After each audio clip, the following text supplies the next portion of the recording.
This podcast is a collaboration between Costard and Touchstone Productions and the Tales From The Crypt podcast.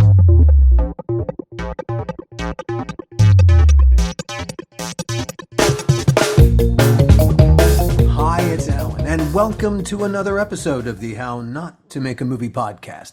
Gil is on location today with the person we're going to be talking to, Elliot Silverstein.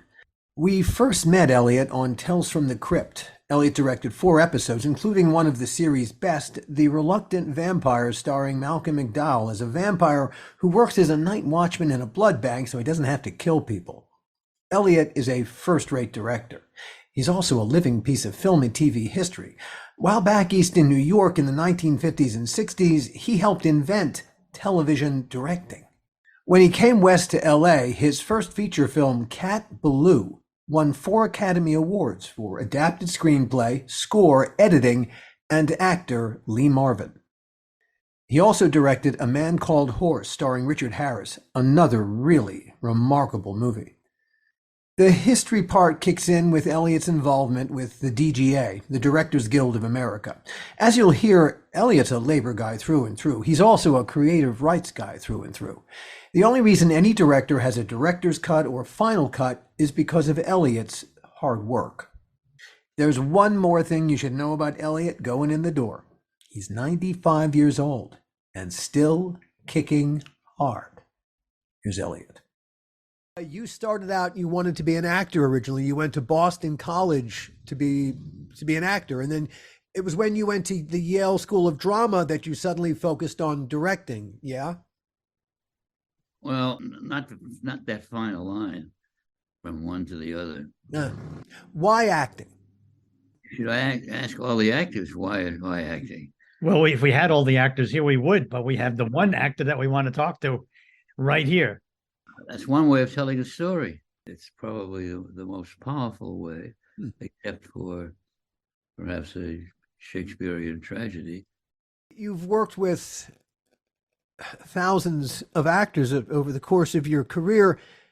Did you ever, as you were directing any of them, wish that you could switch places with them?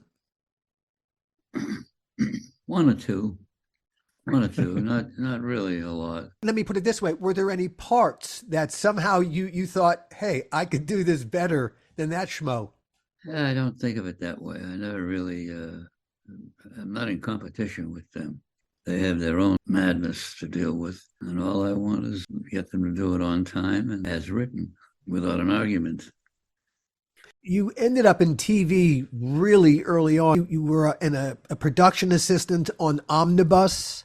Right.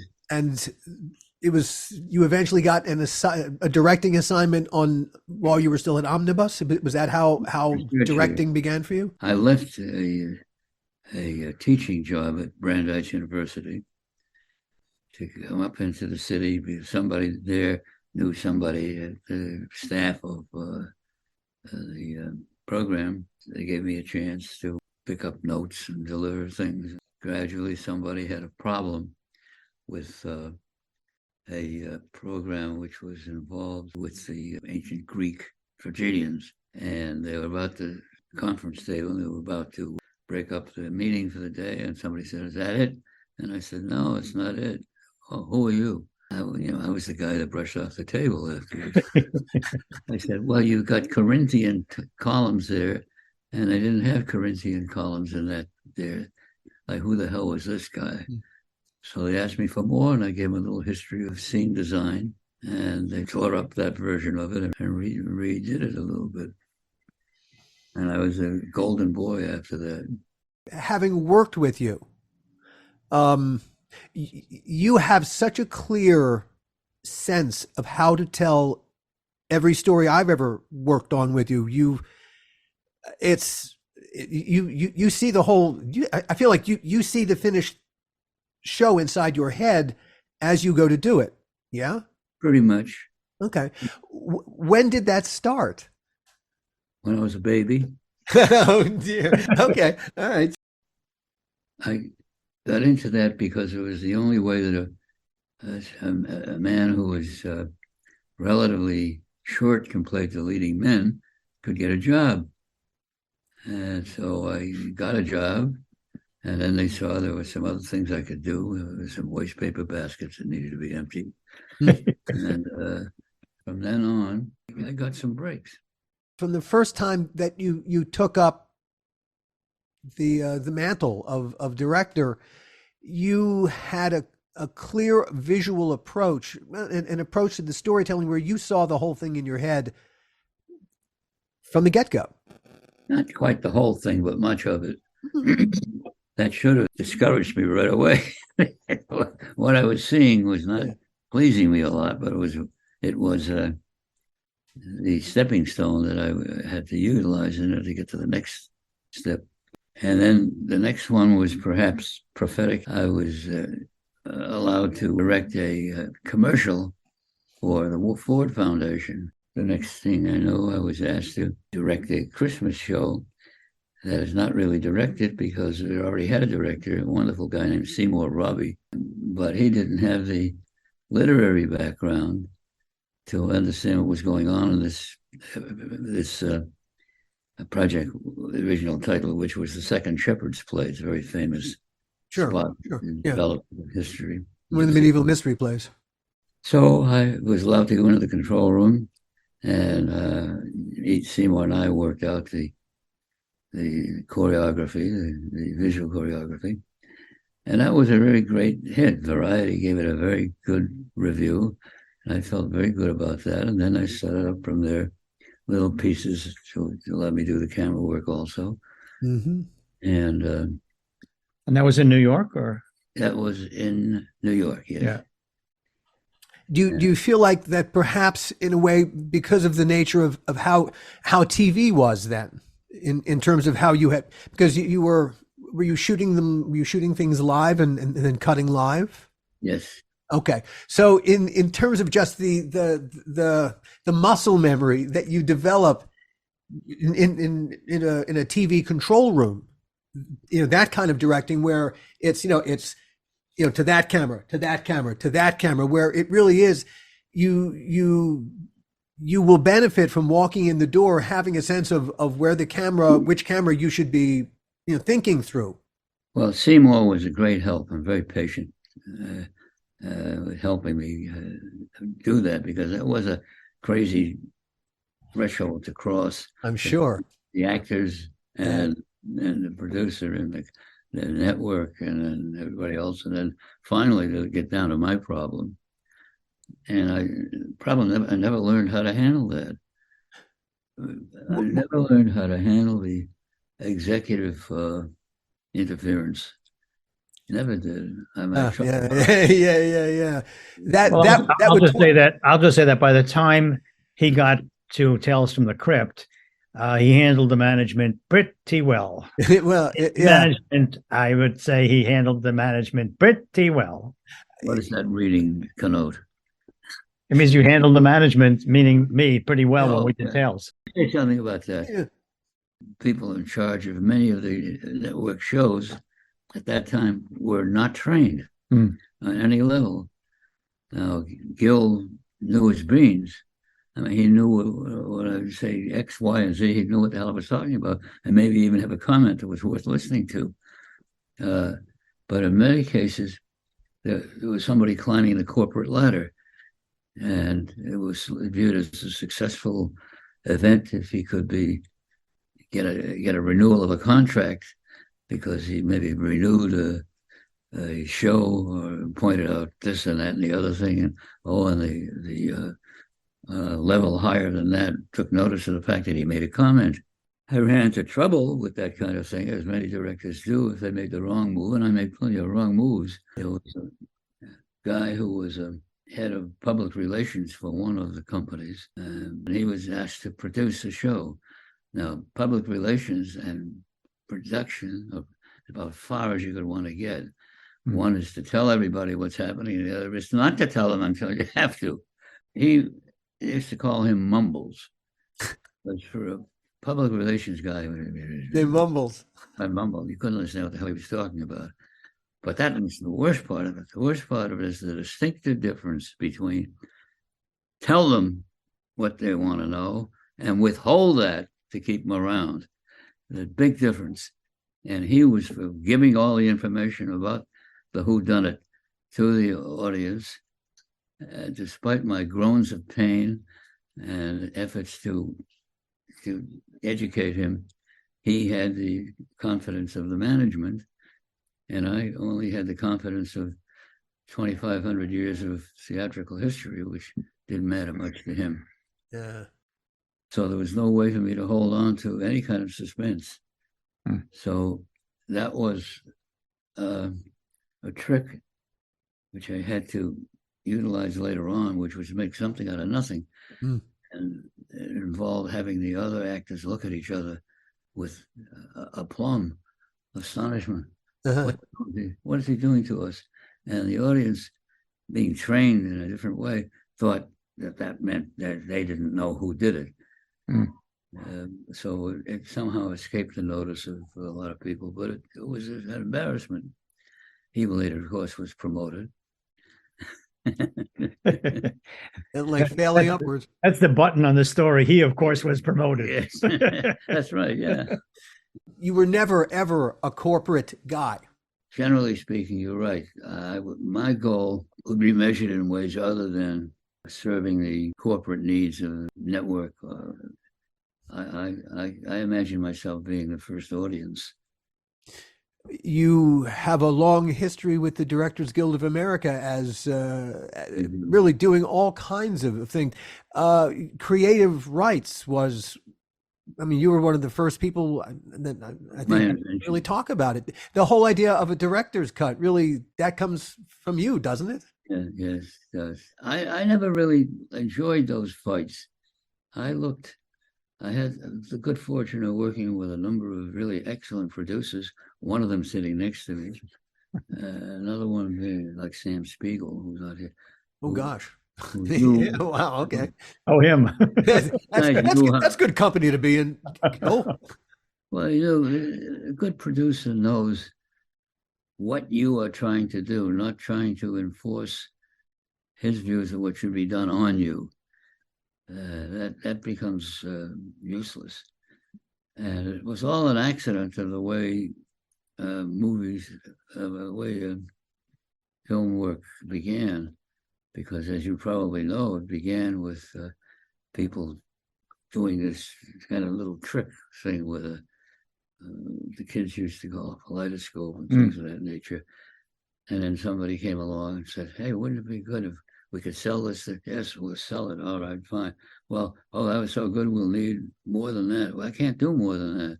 Well, we'll have a guy come in and help you produce it. We'll call him a producer. So he produced it. And then the producer got too much to handle because it got so popular.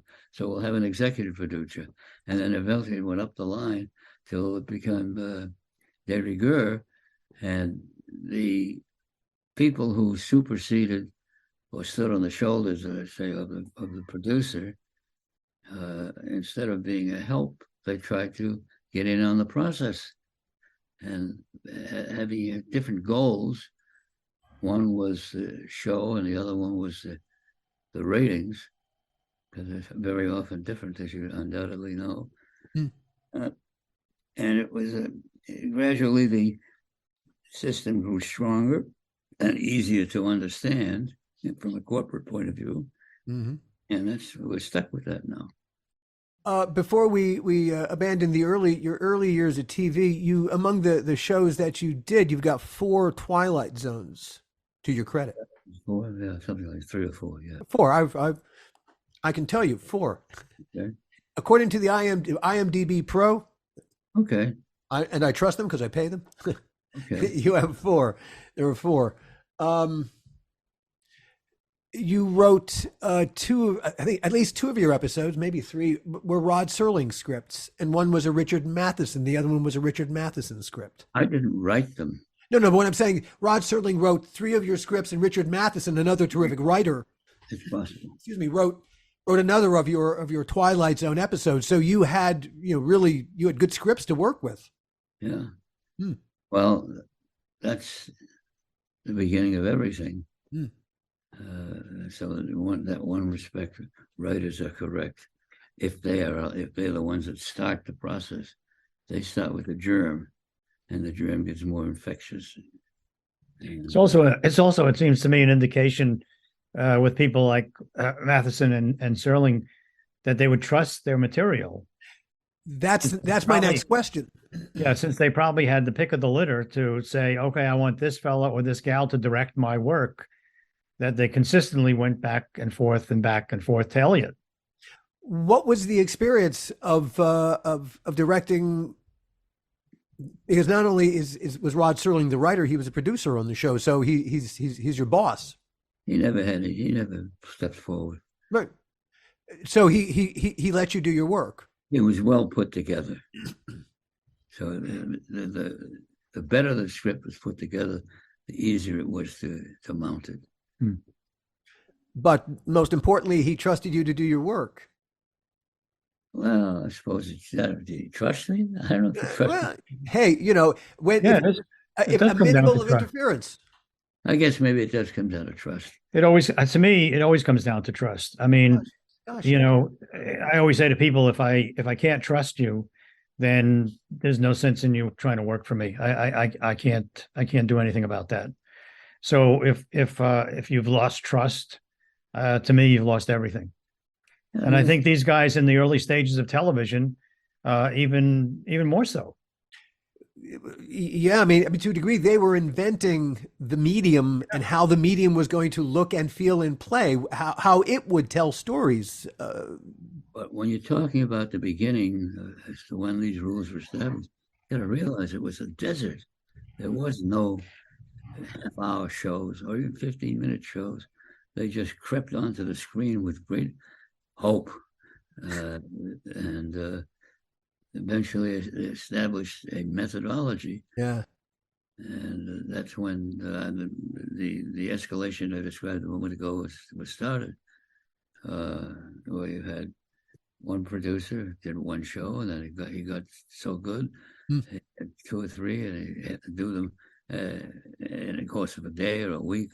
He needed help, so he got some others. And then they were so popular, they got hungry, and they had to have assistance. So then it moved up till finally it got to the corporate bigwigs, who are less and less now, occasionally. Now it's corporations that are the authors. Nobody else is. No, again, just for perspective purposes, I mean, if you think about that, this was all happening in New York. Playwrights were very popular because they had delivered for stage, and so they were the obvious choice to go to for some of the writers. And it was developing and growing from there. The Playhouse 90s and all those theater pieces that they did on television were sort of the starting point for television and what happened when it went out to the West Coast. Indeed. At what point did you move from New York to Los Angeles, Elliot? At what point? Yeah. Well, there was a point where shows were moving from New York to Los Angeles. Right. I mean, I wasn't dragged along with them, but eventually there was, I guess, some reason, I don't forget what they were. I guess there were less opportunities in New York then. And so I went out to California, the same people, except it was located in California, and the big mockers, the big shots did not want to move to Los Angeles, so they stayed in New York, right, and gave their godlike instructions over the telephone. Yeah, indeed they did. Yeah, you were born in Boston. You were a complete East Coast person. Did you have a particular feeling about Los Angeles before moving out here? No, I mean, it's like buying a house to me. It's not all that important. It's the people in it that interest. Okay. I didn't really care very much. So being in Los Angeles was neither here nor there to you compared to being in New York? I had no choice. I went where the money was. Okay, cool. Did you enjoy living in Los Angeles versus living in New York? Nobody enjoys living in Los Angeles. I think this is where we play the Neil Diamond song. Okay. Okay. All right. All right. All right. We'll come back to that. Was LA good to you? What once you made the move, was LA good to you career wise? Everybody that I know or I get to know has been good to me. And then they weren't so good to me. Yeah, well, hey man, that's LA for you. You know, it sets you up and then boy, does it kick you in the nuts. Boy, boy, does it. Fear is king. See, that's the problem. Fear is king. The producers are so afraid of moving out of the traditional norm into something flashier. Be all right if it worked. And the doing of it didn't matter as much as the rating did. And I suppose there's some logic to that. But that, a lot of people, it doesn't affect. They just go ahead and do what seems to be the right thing to do in telling the story. A friend of mine, Frank Pearson, was the story editor for Have Gun Will Travel. They had a difficult time knowing what to do with the story. This was a story, a Western, and the script that I was asked to try to direct was story editor was Frank Pearson. Yeah. And the story began with a little kid trying to take a bath, being given a bath, and he escapes from the bathtub. Oh, I see. Okay. Okay. I got you. The opening shots. And nobody could really make it work happily because they refused to deal with the one fact that kids at a certain age no longer bathe naked. Their mothers usually wrap a towel around them or something.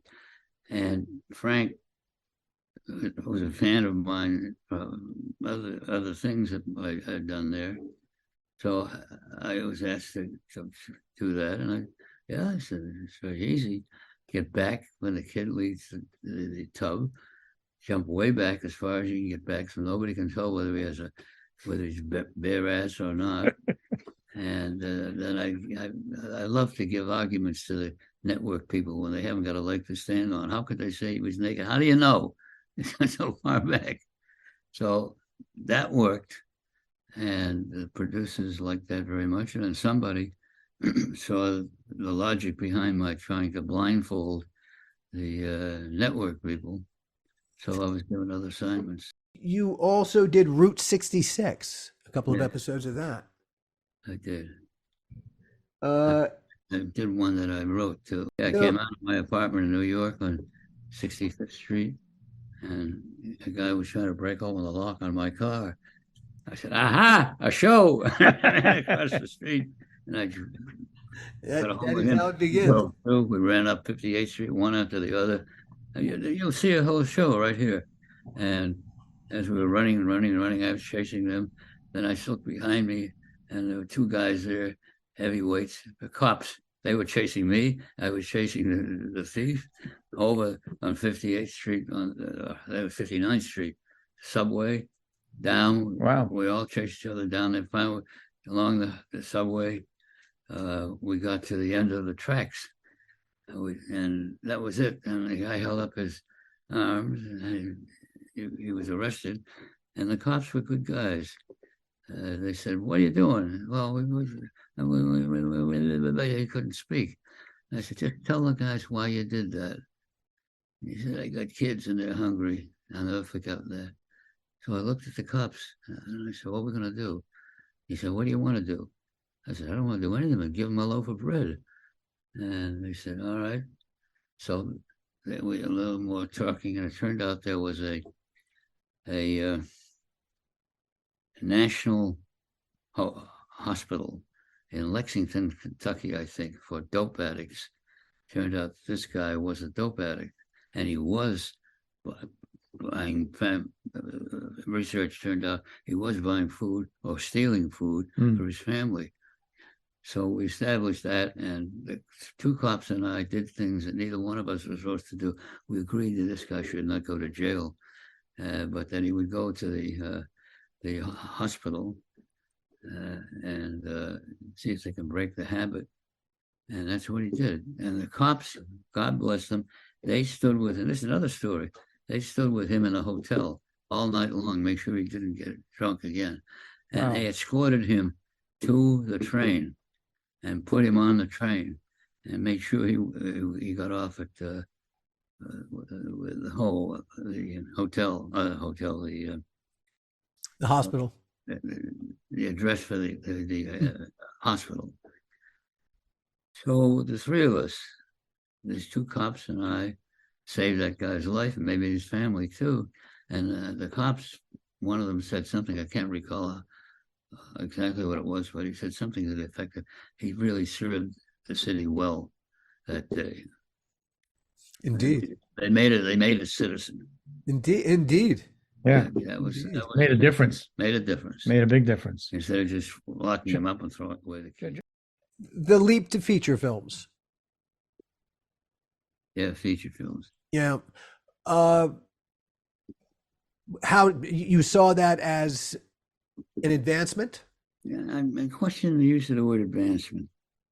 The principles are generally the same, as you undoubtedly know. They're interrupted at intervals by using them as sales ploys. Mm-hmm. But the basic stuff is the same. Maybe larger, but fancier, louder, softer, this way, that way. But essentially the rules are somewhat the same, I think. And why did you decide to do that piece of material, Cat Ballou? What was it about that piece of material? It was decided for me. I got a call, let me see, what was it? Of the same guy, God bless him, Frank Pearson, who recalled the experience that he had at the previous show I mentioned. On Have Gun Will Travel. Yeah, and they were having trouble with the script, the concept of it. Where was it going to go? Because the one group of the staff wanted to make a whodunit, another one wanted to make an adventure story. They couldn't quite categorize it. So Frank asked, I guess in desperation, would I come in to talk to them? I said, yes, sure. No, would I ever? Sure, feature film, absolutely. So I went in, and there was the producer, who was not Gil's kind of producer. This guy was a nervous wreck and a promoter. He wasn't a filmmaker. Yeah. He attached himself to films and was a promoter. And they gave me the final test. What would, that's the story of a girl whose life was ruined by people who hated her father and shot and killed her father, and she became a two-gun mistress of the West. And Jane Fonda was in it, was already cast. And I was asked a number of questions, like, what would you do if they tied her to the railroad tracks? And I said, I don't think that'd be very funny, because it just isn't real. You knew that wasn't going to happen. They weren't going to put Jane Fonda on the railroad track with a locomotive bearing down on it. She had to get out of it. And if you have to get out of the trap before it's even sprung, it doesn't really work too well. So they asked questions like that and a couple of other things. And then they dismissed me, and apparently I said some things that they liked to hear, and they called me back in. And then that started down the track to Misery. The Misery. And Harold Heck, Lord Governor, bless him for giving me that shot, was a nervous wreck. Oh, it's Harold Hecht who you're talking about as the nervous wreck producer. Building trembled. He couldn't believe it. I mean, I had to show fingernails to make sure that my hands were made up properly, things like that. And I had to bite my lip because this was, what I call it, it's so insane. Here I was, the director of a major motion picture for a major company, and I had to answer questions about would it show a man's hand quivering. But at any rate, we got through with that, and then he chased me on almost every single trip down the line. And I had some crazy ones that I was doing. Oh, where is she? Where is she? Which way is she looking? Which way? I said, she's looking where she's supposed to look, Harold. Oh, yeah, that's simple. Stuff like that. Lee Marvin gave you an amazing performance as twin brothers Kid Shalene and the villain Tim Strawn. Oh, that was an interesting experience because Lee was used to playing the heavyweight or the hero gun. And the company had tried everybody, the superstars all the way down the line, or I should say up the line, but that's what they were involved with. And there was a conference in the main office. The piece was ready to be canceled because he couldn't satisfy Columbia with a star. And there was a big silence, a deadly silence before everybody throws in the hat. And I said, what about Lee Marvin? Huh? I said, you see him on the, he did this, he came off the horse like he didn't know how to ride. Oh, yeah.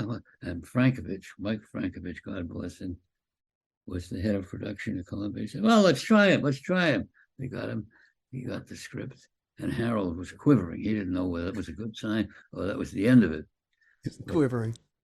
It was a good sign because Lee went around town reading from the script, funny stuff. And there was some funny stuff in the script.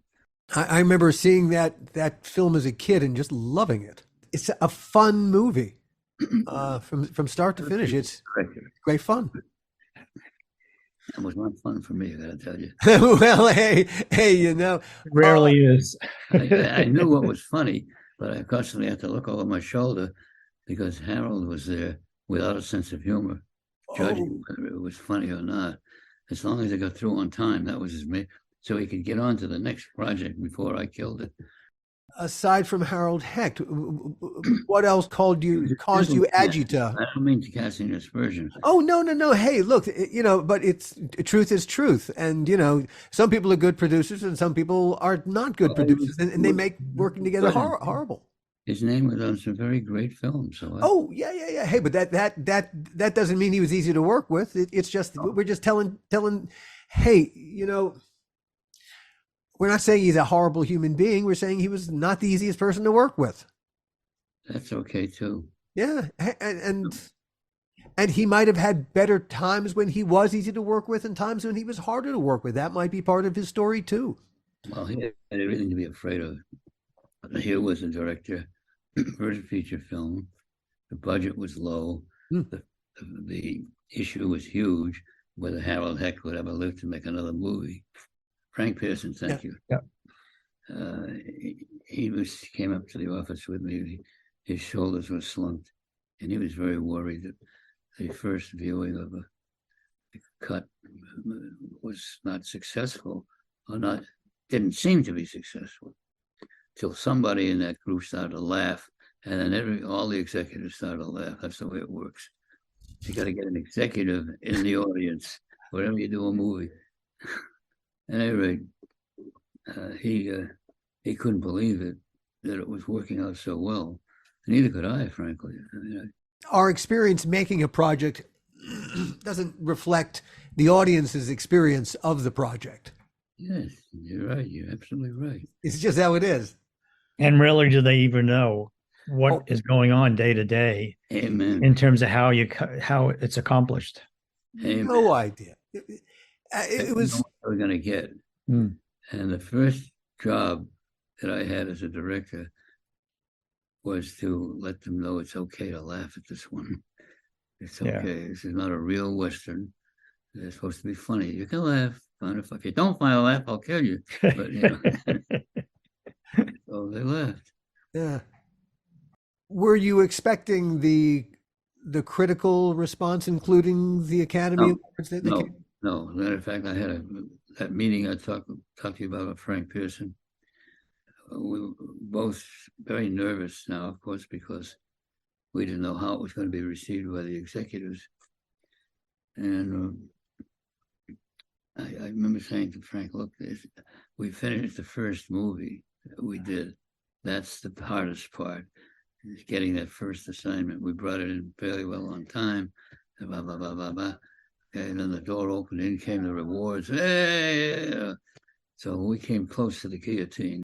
That's sort of like Mel Brooks's story about Blazing Saddles. Very similar. He didn't know what he had. He went to a screening and thought it was awful, and people started laughing, and the rest is really history. But oftentimes, especially with comedy, you don't know. It's so subjective and it's so individual. Oh boy. That you don't know if it's going to appeal to as many people as it needs to appeal to. The success of Cat Ballou, it was commercially and critically, and you get the awards. How did the town approach you afterward? They all wanted me to make another comedy western, which I didn't want to do. Shockingly. I'm a kid from Boston. It was enough. One was enough. The next feature you did was called The Happening. That's right. And that is definitely not a Western. No, it was definitely not a Western. Had some good things in it, but it just didn't glue together. I didn't glue it right. Why do you think it did not get glued right? Because I saw it incorrectly as the opportunity for a number of set comic pieces, instead of looking for some kind of through line, dramatic line. Yeah. And the result was, if you took one of those pieces out and looked at it separately, it might work. But put them all together and say, all right, what about now? How about now? Let's have another one. No, that one, so we just saw that one, So there were a couple of good things in it. But it weren't enough. Is The Man Called Horse a Western? You say, was it a Western? Yeah. Only in the sense that it had horses and Indians. Yeah. That piece, that's an interesting example. I was asked to come in and look at this script, like 210 pages long, really Wow. long piece. It had numerous historical pieces in it that attracted me because somebody wanted to do it right. That made me pay closer attention. And I got that assignment. There was some politics in the background that got me that assignment. It was an opportunity to be truthful. Just an opportunity. I couldn't go all the way because some of it was a horror story. It was, so far as I could make it, truthful, musically truthful. The orchestrations were as close as we could get. The wardrobe was as close as we could get. No event took place. The Sioux Indians from Lakota were on the show, almost all of them. I didn't let anybody who was not an Indian be a member of the tribe. So they made a lot of phonies were sent back. So when they started to react, some of them could speak English, some of them couldn't. Those that could got excited because they remember their fathers had heard of this tune, of that thing, and they'd forgotten what it was the first time that they'd remembered. So we tried to be as historically accurate as it could be while not making a historical document. I was really overwhelmed as I got closer to it to see what these people thought about reality. Well, they were not the savages. They were just people defending their homes, but they didn't have enough to do it with. The white men had more and bigger and louder. And so they made me a member of the tribe, among other things. How about that? Yeah. That's my Indian name. Say it one more time. It's beautiful. It's fantastic. I'm so envious you have one. The dog, with something or other. I've forgotten what it was. A holy dog is that kind of thing. I never knew this. I wish you would have told us this when we were doing Tales. I could have come to the set and said whatever You've been on your chair. Yeah. Yeah. You would have said that on the back of your chair. Yeah. Oh, that was a tough one. That was perhaps for a strange reason, one of the toughest assignments I've ever had in my life. It damn near sent me to the hospital in the middle of shooting. Matter of fact, I did collapse. At one point, I remember exactly the point it was, and the assistant called the producer over, and this tells you what kind of a producer this was. There were producers who were concerned about everything, make sure that everything is right and peaceful. So this guy just wanted to please Gordon Stolberg, who was the newly installed head of the company that made the movie. He cared more about the fact that he had a star agreed to do a movie early in his calendar, and that meant that star could walk over everything. And it wouldn't stop him, and I would not allow that. I mean, I offered to quit, and it scared the hell out of him. And I realized I had the upper hand because he couldn't afford to have that kind of fracture a couple of weeks into shooting. So I played that horn as long as I could. And the result of it was, when it was all over and the plaudits were coming in, he crossed me. I was standing on the set doing some other work, and all he wanted was, "Where's Richard?" Didn't even say hello. So he wanted to see Richard Harris, who was his here. Sounds like Joel Silver. Huh? He what? It's a producer out of the Joel Silver handbook. He's just come to see his star, man. Where's my star? Get out of my way. You're the director. I'm not here to see you. It was pretty much what it was. Wow. But I loved making that movie because it was the first time in probably 300 or 400 years that the ceremony that we did there was thoroughly researched, and down to what was shown was historically accurate. It would stand up to study. Anyway, I got reports for it afterwards that some scholars used it to back up, to show to their classes. That was more important to me almost than anything else. The key sequence of the movie, the piercing of the chest with arrows and hanging the recipient up on a high wire, gave me a chance to get even with Richard Harris and something. We left him up there for lunch. That'll teach him. Only for lunch? Oh shit! It could have been longer, but I would have blocked the picture. They would have sent somebody else to cut him down. Worked out okay. But that did my heart good to see the old Indians that we had there singing the song. Some of them were 85, 90 years old. And one of them said that was the first time he'd heard his colleagues singing that song since his grandfather died. Wow. And it made me feel very good. And they made me a member of the tribe at the end of that. It was the first time that music in toto had, to my knowledge, and to the knowledge of a historian, Clyde Dollar, who was a white man who was working as a historian in the Indian tribe in South Dakota. Anything he knew about it, he just knew everything about it. But he was thrilled to hear that. He thought, "Oh, so many people are going to hear that music." That meant more to me, that there was a piece of real, instead of reading dull stuff out of a history book. You remember a sequence in the movie, this sequence where Richard Harris had the bones thrust to his chest? Yeah. That was just an understatement.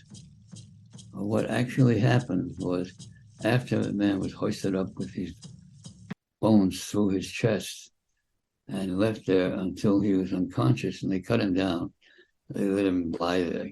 Then do you think that was enough for the Sioux? No. They dragged him behind a horse until he passed out again. Think that was enough? No, it was not. They had to do other things to him. until he could just barely walk. And who was behind all this? The women. Unless a man could go through all that and live to tell the story, they weren't interested. And so we couldn't show all that because people would have fainted. As it was, some people took that sequence very, very tough to where we was hoisted up. There were women that were screeching and a couple of people passed out, but it was understated. This prepared you so perfectly to do Tales from the Crypt. Yeah. The only argument the Indian experts had, and all the museums that met and sent representatives, was the fact that Richard Harris wore a band, like a headband, which was unknown to the Indians at that time, but his hair would drop down over his eyes. He didn't have that, and he demonstrated that's what he would look like unless I let him have that. Yeah. Yeah. I said, all right. It's the only thing I was asked to compromise, and I didn't. So as far as I know, and it's still run in front of historical scenes, history classes, just for that scene. When did your relationship with Dick Donner start? It's blurred in the history of time, but I believe it was about 5, 6, 7 years before his career began getting hot with I took advantage of it. Yeah, he played an extra in one of mine where he went up to an elevator and waiting for the elevator. He was supposed to be chatting with the girl. Meantime, there's action taking place in the foreground. And he just stood there like a lump of clay. And I cut, wait a minute. Patient. Supposed to be talking with the girl. Come on, you're the prize director. You know better than that. Oh, I'm sorry. But then you couldn't stop him. He was a great guy. He really was a wonderful guy. You were just, while we were disconnected, Elliot was just doing a little impression of Dick's laughter. Because we all remember that Dick has entered the room. Yeah. He did have a huge laugh. Yeah, he really did. You actually spoke to Dick shortly before he passed? Yes, because he had called me. I don't know why, out of the blue suddenly. He called me a couple of times. We had lunch together and talked about many of the things that we've talked about here. And then we thought it might be fun to do a piece together on some basis. And I had something I wanted to try with him, and he seemed right. And we were going to talk further about it. And the week that we were going to talk about it was poor guy died. All right, the episodes are Reluctant Vampire, a great episode. Which one? Reluctant Vampire. Reluctant Vampire. Oh, yeah. It was Malcolm McDowell about a vampire who doesn't want to be a vampire, so he works in a blood bank. Yeah. A great idea. Well-cooked hams. Kevin McCarthy. That was Curiosity Killed. Well-cooked hams was Martin Sheen and Billy Zane, and then Curiosity Killed was Kevin McCarthy, Margot Kidder, right? And then the last one was Surprise Party. Surprise Party. Who was in that one? I think Jake Busey. So long ago. Yeah. A little while ago, yeah. Yeah. Another feature film that you did called The Car. Yes. Do you see doing horror as differently than you see doing anything else? Does telling a horror story require other skills? I was broke, and an executive for whom I had done a favor called me and asked me if I would do this. Well, it was a mess when I first looked at it. So I tried to set it right. I made it right in terms of being able to shoot it. A lot of people like that movie a lot. I understand that. I can't really figure it. I like scenes in it because while it was a compilation of scenes, one horror scene after another. Yeah. That's what my judgment, which was wrong. The major question there was, you're going to reveal the figure of the devil behind the car. And if you remember the movie, you never saw that. And I didn't want to see it because I didn't want to reveal what the devil looked like. Yeah. I may have been wrong. I don't know. I look back now and think maybe I was wrong because I could have made a hell of a lot more of it. Well, at least now in retrospect, you can go back and think of which studio executive would have been the best depiction of that horror. Was it this one? Was it this one? Was it this one? Maybe all three or four. Well, actually, I don't think they're actually as mean as they are cowardly. Mm-hmm. I would agree with you. They just don't know. And so the attempt to present an authoritative figure, they come off as mean. Mm-hmm. They don't know which way to turn. It's Alice in Wonderland. You know, when we worked with Elliot on Tales from the Crypt, and we didn't have the advantage of working on all those movies that he made before that, you realize you had somebody who was a storyteller, and his goal and interest was really good storytelling. And anything that got in the way of that was something that was distasteful to him, and he would react to it that way, which was the way you wanted somebody to work, because the way we collaborate with each other, and sometimes we're in each other's faces, and sometimes we're arguing. It's all if it's in the interest of good storytelling, nobody really minds the confrontation. I want to, since you answered that thesis, I want to discuss something with you. I'm going to embarrass you. There are a few producers around who do really the correct thing. They can argue you right up against the wall to force you to be sure that you've covered all the bases. This is one sitting next to me now. Secondly, his ideas were born of the material, not of their fear of something else, which is what I had, the guy I told you about that was talking about what would happen if I did something. Well, thanks for saying that, but it's true. I mean, when you have an opportunity to work with somebody like Elliot, as we did on numerous occasions, not just one, you know, I very selfishly want to learn from that. And I did. And during the course of that learning, we made good shows together and ultimately came out with a friendship. Indeed. Which has lasted all these years. That's right.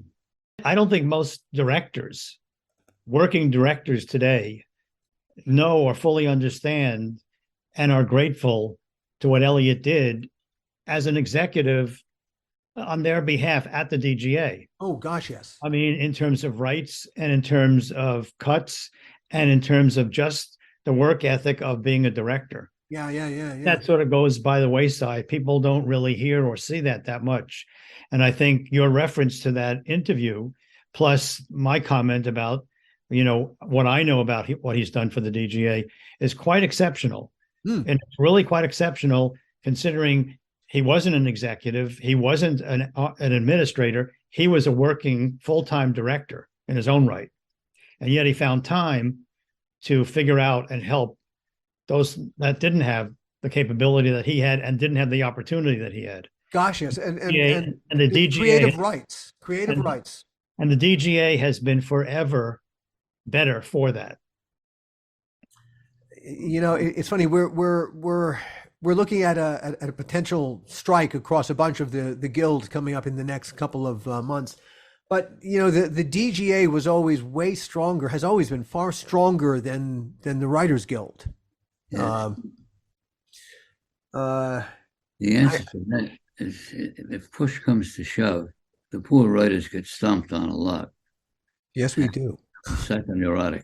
But going back to the Directors Guild, I mean, the architect who had a lot to do with the changes to benefit the life of the director, both economically and creatively, is sitting to my right. Indeed. Thank you. If not for your efforts, if not for your willingness, just hey, look, because you cared, because it mattered to you, and you always had tremendous integrity. Well, nice to hear that. My God. It's a fact of life. I mean, my God, you are nothing but integrity. That's nice to hear that. That's really nice. Truer words were never spoke. On my gravestone, I'll say that, buddy. a big eye for integrity. But hey, man, it's in this fucking world, integrity is very hard to come by. And so when you bump into integrity and a person with integrity, you wow, you're like a beacon, man. You know that wonderful story about from what's his name, the director, John Huston. Oh, sure. He delivered a cut to his producer for the one of the movies that he did here, and the producer had something to say. I ran up to him. It didn't matter what it was. He said something. Oh, really? Houston started all over. You know that story? No. He redid it again. Did it again exactly the same way. And the guy said, no, that wasn't right. No, just oh, really? Well, we'll do it again. And they did it again. The official count is something like 8 or 9 times. Not one change was made. He didn't say one single thing, and eventually the poor producer gave up in despair. Well, it wasn't amazing. That's our friend Elliot Silverstein. See you next time, everyone.